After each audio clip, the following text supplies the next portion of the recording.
Imagine, tu galères encore à faire certaines tâches sur Canva alors que les outils sont déjà disponibles sur ton compte mais personne ne t'en parle. Plutôt frustrant, non? Normal, Canva balance des nouveautés quasiment toutes les semaines et entre nous, qui a le temps de tout suivre? Résultat, tu passes peut-être à côté de pépites qui pourraient révolutionner ta manière de créer. Mais on va pas se mentir, sur Canva, il y a tellement de fonctionnalités, d'options que tu finis toujours par cliquer au même endroit par manque de temps et par habitude. Mais il faut que tu saches qu'ils viennent de sortir 8 nouvelles fonctionnalités qui vont te permettre d'économiser des heures et d'améliorer tes designs. Alors dans cette vidéo, je vais te présenter ces nouveautés et à la fin, tu sauras exactement comment les maîtriser et tu ne pourras plus t'en passer. Alors, prête à devenir une Canva Queen? C'est parti! La première nouveauté, elle va te permettre de générer des images alignées à ta marque grâce à l'intelligence artificielle. Et ça, pourquoi c'est un vrai game changer? Parce que habituellement, le problème, c'est que souvent, on va passer beaucoup de temps à chercher des photos alignées à notre marque sur des outils, sur la bibliothèque de photos Canva, sur des outils comme Unsplash. Donc déjà, c'est une perte de temps. Et souvent le problème c'est que les photos qu'on trouve elles sont soit très génériques, utilisées par tout le monde, donc on n'a pas du tout des contenus du coup qui vont sortir du lot et vraiment nous représenter, matcher notre vibe. Ou alors l'autre option souvent c'est qu'on doit embaucher par exemple des photographes, organiser des shootings photos et puis payer potentiellement des bibliothèques de contenu, mais tout ça demande soit beaucoup d'énergie, de l'argent, etc. Et c'est là où la magie de l'IA intervient. Donc cette fonctionnalité c'est vraiment un crossover entre le Dream Lab et le Brand Kit, donc l'identité de marque. Alors pour commencer, le Dream Lab, c'est l'onglet qu'on a juste ici. Si tu sais pas ce que c'est l'outil de Canva qui permet de générer des images grâce à l'intelligence artificielle. D'ailleurs, j'ai fait une vidéo sur le sujet, donc si tu veux apprendre comment l'utiliser, elle va s'afficher juste au-dessus. Et le Brand Kit, c'est tout simplement l'identité de marque qu'on peut rentrer sur Canva. Donc on va la retrouver dans l'onglet ici, je vais venir dans identité visuelle et là, j'ai bien ma marque qui est rentrée. Alors pour voir la fonctionnalité apparaître qu'on va utiliser juste ici, tu dois bien avoir rempli en fait ton identité de marque. Il faut pas te limiter aux couleurs, aux typos. Ça d'ailleurs j'en ai parlé dans une précédente vidéo, mais ça fait partie des erreurs que souvent les personnes font. Donc si tu veux bien utiliser Canva, regarde aussi ma précédente vidéo, tu vas éviter certaines erreurs. Et grâce à ton identité de marque, tu vas vraiment pouvoir exploiter le plein potentiel de Canva, dont cette fonctionnalité qui va te permettre de générer des images, comme on te le dit ici, conformes à ta marque, donc vraiment unique, personnalisée, 100%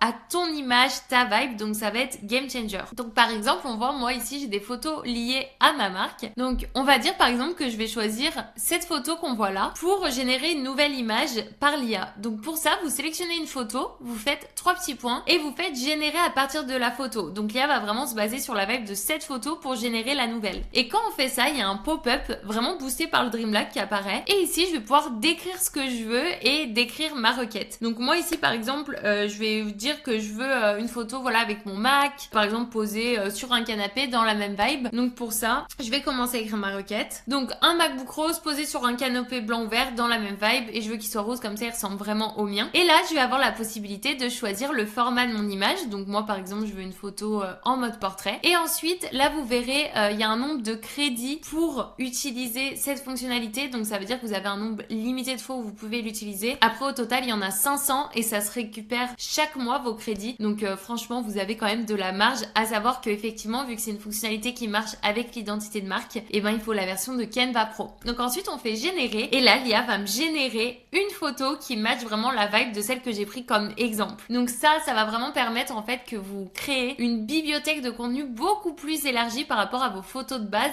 et ça vous évite potentiellement de faire des shootings sans arrêt pour illustrer vos posts, vos contenus. Donc là, on voit que j'ai déjà plusieurs photos qui sont pas mal du tout. En plus, le Mac est posé dans différents angles, mis à part celle-ci, franchement, qui est très rose. Les autres, si je clique comme ça en grand, elles sont pas mal du tout. On retrouve un peu les feuilles qu'on avait justement sur la vraie photo. Et c'est franchement plutôt réaliste. Donc, une fois que vous avez vos photos, déjà, vous pouvez les télécharger. Donc, soit vous cliquez sur les 3 petits points et ça va télécharger l'image directement sur votre ordinateur. Soit ici, vous pouvez tout ajouter à l'identité visuelle ou, par exemple, si moi je veux que celle-ci et celle-ci, je fais ajouter les deux à l'identité visuelle et ça va les intégrer directement. Si jamais les résultats qui sortent ne vous conviennent pas pour X raisons, vous avez la possibilité de réessayer en cliquant ici et l'IA va vous proposer tout simplement de nouveaux résultats pour satisfaire vos attentes. Et là, par exemple, on dit que ces deux photos me conviennent mieux, donc je les sélectionne, je fais ajouter à l'identité visuelle. Et là maintenant tout en haut on voit qu'elles apparaissent. Et puis après quand il y a les 3 petits points, vous avez encore la possibilité de générer à partir de cette nouvelle photo et les différentes options. L'avantage c'est que du coup maintenant si je viens ici par exemple dans mon post Instagram que j'étais en train de créer et que je clique ici sur l'onglet marque, je vais bien avoir la photo qui apparaît et je peux par exemple tout simplement venir la glisser ici sur mon post. Et là ça y est, j'ai un post qui est 100% aligné à mon brand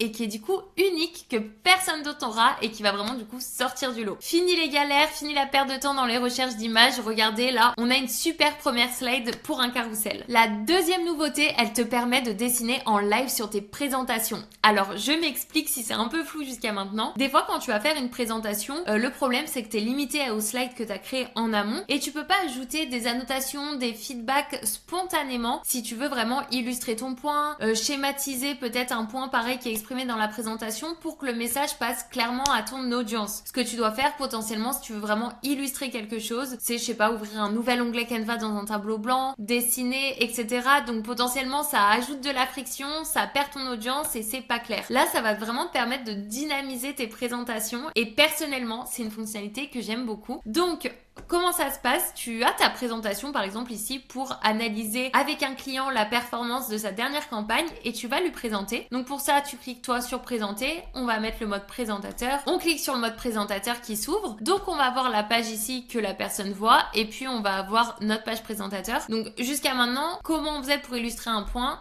Si je décale un peu la fenêtre. Ici, si je veux par exemple parler du point du mot performance, bah vous voyez, il y a bien le point bleu qui apparaît et c'est ça qui me permettait seulement d'illustrer ce que je voulais dire, mais je pouvais pas être plus précise. Alors que maintenant, je vais agrandir la fenêtre présentateur pour qu'on voit mieux. Si par exemple, je me mets sur la slide des data, qui est celle que je souhaite illustrer et que je veux vraiment qu'on se concentre sur certains éléments, ce que je vais pouvoir faire, c'est que je vais venir cliquer ici sur ce nouvel outil, dessiner sur la page. Ici, vous avez plusieurs stylos qui apparaissent. Donc là, vous allez pouvoir choisir lequel vous souhaitez et puis vous pouvez même personnaliser la couleur. Par exemple, moi je veux prendre un rouge pour que ce soit bien voyant. Et là maintenant, je vais pouvoir illustrer quand je fais ma présentation. Donc quand j'arrive sur cette slide, je peux par exemple dire j'aimerais qu'on se concentre sur la série 3 et particulièrement sur l'élément 5 qu'on voit ici parce qu'on voit qu'il y a bien tel élément. Pareil pour le graphique, si je veux me concentrer sur un point de la série 2 par exemple et je veux vraiment qu'on se concentre sur le pic ici qu'on a eu vers le bas qui correspond à ça par exemple. Donc ici, vous pouvez vraiment illustrer vos points et vraiment dessiner comme ça tout au long de vos présentations quand vous avez besoin d'illustrer des points. Je peux prendre aussi le surligneur si je veux vraiment mettre en avant un point. Donc c'est vraiment super utile et encore une fois ça vient dynamiser vos présentations, ça les rend plus spontanées et du coup votre audience reste vraiment accro à ce que vous dites et vous êtes sûr que l'info passe ultra simplement, ça fluidifie vraiment toute l'expérience, que ce soit pour vous en tant que présentateur et même pour ceux qui vous écoutent. Donc d'ailleurs si tu te demandes comment maîtriser les présentations, comment faire des belles présentations efficace. J'ai fait une vidéo qui explique tout ça, comment en faire rapidement sur Canva. Elle va s'afficher ci-dessus, donc n'hésite pas à aller la voir. La troisième fonctionnalité, je l'ai appelée Easy Switch parce que je savais pas quel nom lui donner et je trouvais que celle-ci était bien représentative. C'est la fonctionnalité dont tu ne savais pas que tu avais besoin et qui va être vraiment game changer. Tu pourras plus t'en passer parce qu'elle va te faire gagner un temps fou. Perso, c'est ma préférée. Je te montre ça tout de suite. Le problème, souvent, quand on crée par exemple un post, c'est qu'on a plein de petits gestes parasites qui vont nous faire perdre un temps fou. Par exemple, je suis en train de construire ce post et là je me rends compte que ah non, je préférerais que l'étape 2 et l'étape 3 soient inversées. Alors dans ces cas-là, qu'est-ce qui se passe habituellement? Soit je viens copier par exemple ce texte, le coller ici, récupérer lui, hop, comme ceci, et le coller là. Ou même, je viens tout simplement switcher comme ça mes éléments, donc les replacer. Mais du coup, je perds beaucoup de temps parce que qu'est-ce qui se passe? Je dois tout réaligner correctement, qu'il y ait les mêmes espaces pour que ce soit uniforme, professionnel. Sinon, la deuxième option que j'avais, c'était vraiment de venir grouper mes éléments, mes blocs, et puis d'inverser le bloc 2 et le bloc 3, mais pareil, je perds du temps avec l'alignement et les espaces, et là je dois encore venir changer les numéros. Bref, vous l'avez compris, on perd du temps. Easy Switch, ça va me permettre d'éviter tout ça de façon très simple. Donc là, ce que je vais faire, c'est que je vais venir sélectionner les éléments que j'avais groupés, donc par exemple l'étape 2 et l'étape 3. Donc comment je fais pour les sélectionner? C'est très simple. Donc je sélectionne mon bloc, j'appuie sur la touche Shift de mon clavier, et ici je viens sélectionner le deuxième bloc. Ça me permet de sélectionner plusieurs éléments à la fois avec ce petit raccourci. Et là, il y a un nouvel élément qui apparaît, vous l'avez peut-être remarqué, c'est ce petit symbole ici. C'est ce que j'ai appelé Easy Switch. Et là, si je clique glisse, on voit que ça m'interchange tout simplement les deux étapes. Et du coup, c'est directement aligné, pas de friction, et ça me le fait vraiment en quelques secondes. Ça c'est pratique pour plein de choses parce que vous pouvez tester comme ça plein de positions hyper rapidement. Et si vous êtes quelqu'un par exemple qui planifie le feed Instagram pour l'esthétique, que ce soit pour vous ou pour vos clients, vous passez beaucoup de temps en fait à changer comme ça les photos de place, puis il faut les réaligner, encore une fois, perte de temps. Alors qu'avec cette fonctionnalité, encore une fois, je sélectionne ma photo, shift sur mon clavier, je sélectionne l'autre photo et là easy switch, je peux très facilement changer de place les photos dans mon feed pour voir en fait la combinaison qui serait vraiment la plus adaptée et qui rendrait le mieux, hyper simple, très facilement. D'ailleurs, même si vous faites la prévisualisation de feed avec un client et qui vous dit non, je préfère cette photo là, encore une fois, on peut le faire ultra rapidement et facilement. Donc pour moi, cette fonctionnalité, elle est vraiment incroyable. Plus de frustration, plus de précision et vraiment un gain de temps, et c'est ce qu'on aime. La quatrième nouveauté, elle va te permettre de transformer une image en mock-up. Donc jusqu'à présent sur Canva, il y a une bibliothèque de mock-up qui est disponible. Si je viens ici sur le côté, voilà, j'ai les mock-up. Donc on voit qu'il y en a vraiment une tonne. Le problème, c'est qu'on va être limité. Pourquoi? Parce que je peux choisir bien sûr des photos dans cette bibliothèque, mais encore une fois, c'est des photos soit qui vont être plutôt génériques, soit ça correspond pas du tout à ma marque, à mon identité, et je peux pas vraiment m'exprimer pleinement en termes de créativité, je suis vite limitée. Et donc cette option, elle va nous permettre d'aller plus loin. Alors souvent ce qui se passe, c'est que par exemple tu cherches des photos, par exemple avec un ordinateur, et là il y a plein de photos, mais qu'est-ce qui est ultra frustrant? C'est que ces photos-là, c'est pas des mock-up, donc même quand elles ont un écran noir, un écran blanc, tu peux pas vraiment les réutiliser à part si tu essayes de caler ta photo toi-même, parce que elles font pas partie de la bibliothèque de mock-up. Et c'est là que cette fonctionnalité est top, c'est parce qu'on va pouvoir choisir une photo ici, où on va pouvoir la transformer en mock-up. Et une fois que j'ai sélectionné cette photo que je souhaite transformer en mock-up, je clique dessus, je vais faire modifier ici dans le menu. Là, je vais cliquer sur l'application mock-up et j'ai une nouvelle fonctionnalité qui apparaît qui est créer un modèle de maquette. Donc là, je clique et ce qui va se passer, c'est que l'IA va générer, elle va intégrer ce fameux cas de photo comme on a habituellement dans les bibliothèques de mock-up sur notre photo pour qu'on puisse la transformer. Donc là, on voit qu'effectivement, il y a des choses, elle m'a fait la tasse que je peux faire en guise de mock-up, elle m'a sélectionné d'autres éléments, mais moi, c'est l'ordinateur que je veux, donc je sélectionne celle-ci, je fais confirmer, et là, j'ai plus qu'à insérer mon image comme habituellement quand je veux faire un mock-up. Donc je vais venir par exemple dans les photos que j'ai importées, et là, je vais venir glisser ma photo, et là, maintenant, pour la recadrer, je peux recliquer sur modifier ici, et là, je vais pouvoir vraiment venir ajuster ma photo comme ceci.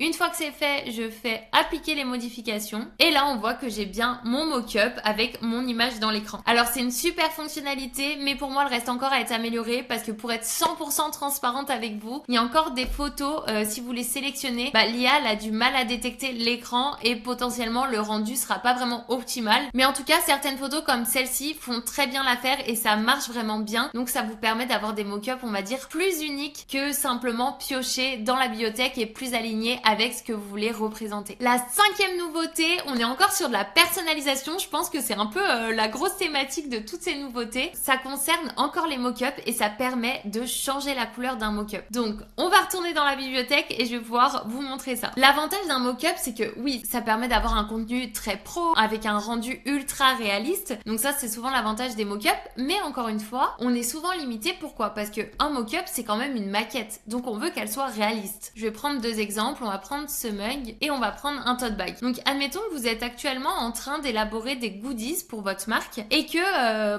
vous voulez comme ça faire un mug avec votre logo. Donc ce que je vais faire, c'est que par exemple je vais mettre mon logo, je vais venir dans l'onglet marque ici, je vais prendre mon logo et puis je vais le mettre comme ça dans le mock-up. Donc habituellement c'est ça que je faisais pour prévisualiser voilà mes futurs goodies, comment ils allaient rendre avec mon logo dessus si je voulais créer un mug. L'inconvénient c'est que déjà c'est pas très beau parce que moi par exemple ma tasse je voulais qu'elle soit toute rose et là le problème c'est que en plus vu qu'il est pas sur fond transparent le logo que j'ai choisi, au final on a un gros carré rose avec une tasse blanche, c'est impersonnel, on peut pas avoir un rendu ultra réaliste sur notre maquette parce qu'on était limité au fond blanc. Aujourd'hui cette nouvelle fonctionnalité, elle nous permet d'avoir plus de flexibilité. Donc par exemple ici j'ai ma tasse et dans les modifications j'ai couleur qui apparaît et là si je clique je peux venir sélectionner mon rose et là on va voir que toute la tasse va devenir rose. Donc pour ça je vais faire appliquer les modifications et là ça y est, j'ai ma tasse qui est toute rose avec mon logo, il n'y a plus de démarcation avec le blanc et du coup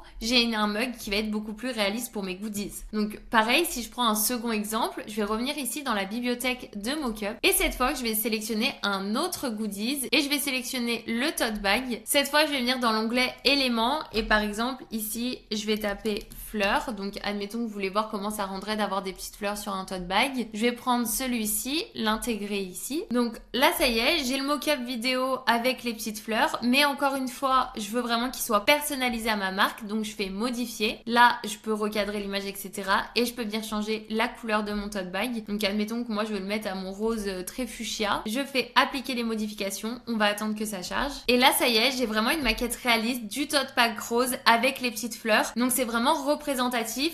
Encore une fois, plus de flexibilité et tu peux vraiment créer des maquettes beaucoup plus réalistes et alignées avec ce que tu veux représenter. La 6e nouveauté, elle concerne les médias magiques. Donc encore une fois, l'intelligence artificielle qui va te permettre de générer des images. Mais cette fois, c'est pas exactement le Dreamlab, c'est un autre outil qui est intégré dans les éléments de Canva. Donc si tu as déjà utilisé l'IA et le média magique sur Canva, peut-être que tu as déjà remarqué que la qualité, elle était pas toujours optimale, notamment sur les vidéos, et aussi que tu étais limité à un certain style de photos et de vidéos, mais t'avais pas par exemple un entre-deux avec des illustrations. Et aujourd'hui c'est possible, ça te laisse encore plus de liberté pour ta créativité quand tu veux générer des images. Donc si jamais tu ne sais même pas où c'est, donc tu viens ici dans éléments et ici juste en dessous tu as un générateur d'images IA, tu fais générer la vôtre et là on arrive sur le média magique. Donc désormais j'ai 3 onglets, les images, les illustrations et les vidéos. Donc si par exemple ici je me mets dans images, on voit que j'ai même des suggestions de ce que le média magique est capable de faire. Et grâce en fait à cette amélioration même au niveau de la qualité, souvent avant tu générais des images et le problème c'est que tu avais une frustration, tu étais déçu par la qualité et aujourd'hui ça a été amélioré. Donc je vais venir sur la nouveauté, donc on va avoir d'abord l'illustration. Donc ici j'ai du coup plusieurs styles d'illustration. Si par exemple je veux un croquis pour illustrer un post, par exemple un croquis d'une couronne, je vais faire générer des illustrations et là l'IA va pouvoir me générer dans un style croquis et ça c'est top parce que effectivement on pouvait toujours générer des photos, ce genre de choses, mais des fois on veut générer des petits éléments pour agrémenter nos designs comme on trouvera en fait dans l'onglet éléments et maintenant du coup c'est possible. Si je veux vraiment quelque chose en mode dessin, donc avec une couronne soit quand même très réaliste, soit une couronne comme ça, un peu vraiment plus style dessin, un peu moins réaliste, pour venir comme ça illustrer mon design, bah je peux le faire facilement et franchement ça rend ultra bien et là on voit que si je zoome en vrai la qualité est juste nickel. Donc il y a plein de styles d'illustration comme ça que vous allez pouvoir venir essayer, même il y en a des très stylés, par exemple si je fais le chrome ici, qu'est-ce qu'on pourrait faire? Bon on va faire quelque chose de simple, des ballons anniversaire par exemple, je vais faire générer à nouveau et là on va voir, je vais avoir vraiment des illustrations dans un tout autre style. Donc pareil, ça potentiellement ça peut vous éviter de chercher des heures des éléments qui correspondent pas trop à ce que vous voulez. Vous cliquez ici dans média magique et là tout de suite vous avez plein d'images générées selon vraiment ce que vous voulez. Là on voit c'est super les ballons. Bon des fois l'IA pète toujours un peu à plomb comme avec ça ou je sais pas trop ce qu'elle nous a fait, mais j'ai vraiment pas mal d'options et franchement pour le coup par exemple ceux-là je trouve qu'ils rendent vraiment bien et qui sont vraiment top. Ça fait ultra réaliste, encore une fois si je zoome la qualité est très bonne, donc franchement rien à dire. Et puis maintenant je propose qu'on essaie la vidéo, donc là aussi ils ont amélioré la qualité, donc là ils le disent de toute façon c'est encore une technologie expérimentale, donc il y a encore certaines scènes qui sont pas optimales. Et puis j'ai 2 solutions, soit je peux taper ma requête, soit si vous n'avez pas d'idée on peut trouver de l'inspiration. Donc l'avantage de ça quand on trouve de l'inspiration comme ça, c'est que ça donne des exemples pour les prompts et on voit que souvent ils sont hyper détaillés. Donc par exemple on va essayer celui-ci, un plan rapproché d'une marguerite dans un champ, dans un style cinématographique. Donc là je vais faire générer la vidéo. En vrai quand vous utilisez les intelligences artificielles, sur Canva c'est le cas, plus vous allez être précis, plus vous allez détailler votre requête, meilleur sera le résultat. Donc si des fois vous dites ah j'ai pas un très bon résultat, c'est pas ce que je voulais, peut-être essayez vraiment de détailler au maximum et n'hésitez pas à prendre comme ça les inspirations comme je l'ai fait pour générer cette vidéo, juste pour voir en fait comment sont construites les descriptions. Je pense que ça peut vraiment vous aider pour apprendre à mieux construire vos requêtes et du coup à obtenir le résultat que vous voulez plus facilement, plus simplement facilement et plus rapidement. Donc là, ça y est, on voit que l'IA m'a généré une vidéo. Donc là, je vais tout simplement cliquer dessus pour qu'elle apparaisse sur mon design ici. Et là, on va mettre play pour voir le rendu. Et là, franchement, on a un rendu qui est ultra réaliste. Ça aurait vraiment pu être une vidéo qu'on a filmée nous-mêmes dans un champ. Et franchement, la qualité est quand même bonne. Bon, là, c'est un format paysage. Mais franchement, on a quelque chose d'ultra réaliste, en bonne qualité. Donc, c'est 100% validé. La 7e nouveauté, c'est la pagination automatique. Alors, est-ce que ça t'est déjà arrivé de devoir en fait paginer un document de milliers de pages? C'est ultra long, ultra chronophage. Franchement, c'est horrible. L'avantage, c'est que avant, il y a des outils comme Word, etc. qui permettaient de le faire automatiquement, mais Canva le permettait toujours pas. D'ailleurs, c'était aberrant parce que si on voulait vraiment numéroter nos pages pour vraiment avoir, par exemple, un sommaire clair et même se repérer, ça prenait un temps fou parce qu'il fallait tout faire manuellement. Mais des fois, t'as juste pas le choix, donc t'étais là, t'as ajouté tes zones de texte un par un, t'ajoutais comme ça tes petits chiffres. Le problème, c'est qu'à chaque fois, fallait bien qu'ils soient alignés tous pareil, bien uniformisés, et surtout, fallait parier sur le fait que t'allais pas faire d'erreur dans ta suite de numérotation, parce que sinon, tu devais tout recommencer si t'avais fait une erreur à la page 18 parce que t'avais sauté une page, par exemple. Donc, c'était vraiment frustrant et la cata. Canva ont enfin changé tout ça, et tu peux désormais le faire de manière automatique, donc encore une fois, un gain de temps qui est complètement dingue. Pour ça, tu viens ici dans texte, et ici, on voit qu'on a une nouvelle fonctionnalité qui s'appelle texte dynamique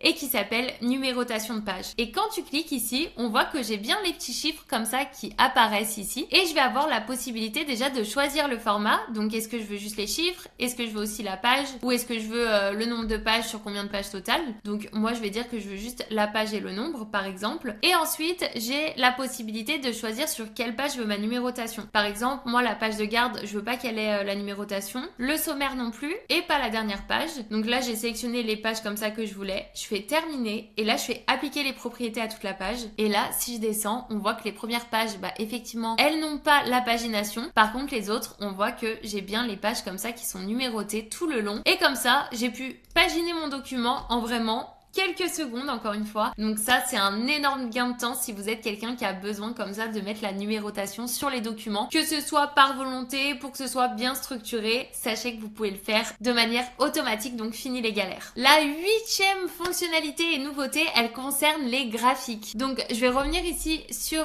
la présentation, puis on va revenir comme ça sur la slide justement où on avait nos données. Alors des fois le problème des graphiques, c'est qu'ils sont pas toujours lisibles parce que effectivement les données, c'est pas toujours évident à représenter, et donc là Canva ils ont ajouté des fonctionnalités qui vont nous permettre d'encore mieux présenter nos données et nos datas. Donc quand vous avez un graphique, déjà je vais juste ajouter une autre slide pour vous montrer comment on ajoute un graphique si besoin. Vous venez ici dans éléments, et là si je descends un peu, j'ai tous les graphiques qui peuvent s'afficher. Cette nouveauté, elle va concerner les graphiques en barre, donc ceux-là, et pas les autres, mais sachez que vous avez une tonne de graphiques qui existent. Et si je prends par exemple ce graphique, jusqu'à maintenant, j'avais la possibilité d'afficher les chiffres comme ça, ici, et puis quand on survole, on voit que j'ai des petites étiquettes qui apparaissent, mais elles apparaissaient seulement au survol. Et bien maintenant, on a la possibilité à ce qu'elles soient toujours apparentes. Donc pour ça, vous allez venir ici par exemple dans paramètres, et c'est ici que vous allez pouvoir gérer ce qui s'affiche ou non. Donc la possibilité d'afficher les légendes, donc comme on avait ici en haut série 1, et j'ai la possibilité d'afficher les étiquettes mais pas seulement au survol. Donc comme ça, si vous voulez tout de suite exprimer les chiffres de manière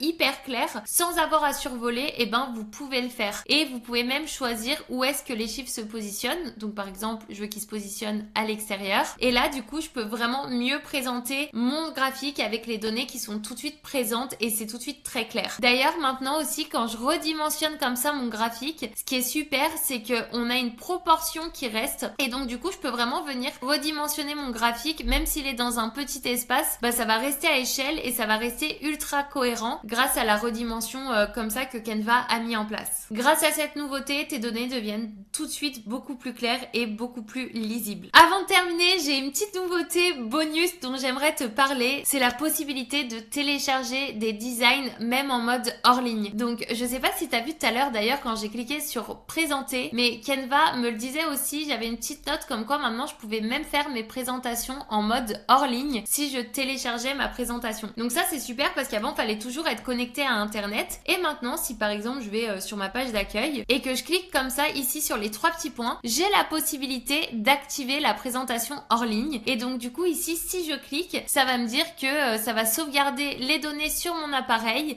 et que je vais pouvoir comme ça enregistrer mon design. Donc si j'ai plus de réseau, aucun problème, le design est bien synchronisé et je vais pouvoir le présenter correctement et continuer de l'utiliser. Donc ça c'est uniquement sur les designs qui sont des présentations où vous pouvez désormais maintenant les présenter hors ligne, donc vous ne serez plus bloqué par des problèmes de réseau et ça vous limitera du stress ou des problématiques si vous avez une présentation importante pour un meeting, pour une conférence. Et là on voit que c'est bien écrit du coup en haut, présenter hors ligne, et qu'il y a une petite coche qui apparaît. Donc encore une fois, ça élimine des frictions. Ça y est, maintenant tu sais tout. Grâce à ces nouveautés, tu vas pouvoir booster ta créativité, améliorer tes designs et même gagner du temps. Bref, de quoi devenir une vraie Canva Queen. Donc d'ailleurs, je suis curieuse, n'hésite pas à me dire dans les commentaires quelle fonctionnalité t'as préférée ou laquelle t'as hâte d'essayer. Si la vidéo t'a plu, n'hésite pas à mettre un petit like et à t'abonner à la chaîne pour suivre les prochaines astuces. Si tu veux apprendre à maîtriser Canva de A à Z, tu dois absolument aller voir ma vidéo guide complet sur le sujet. Le lien sera vraiment dans la description. En tout cas, merci d'avoir suivi cette vidéo jusqu'au bout. J'espère qu'elle t'a plu et de mon côté, je te dis à très bientôt pour une prochaine vidéo. Bye!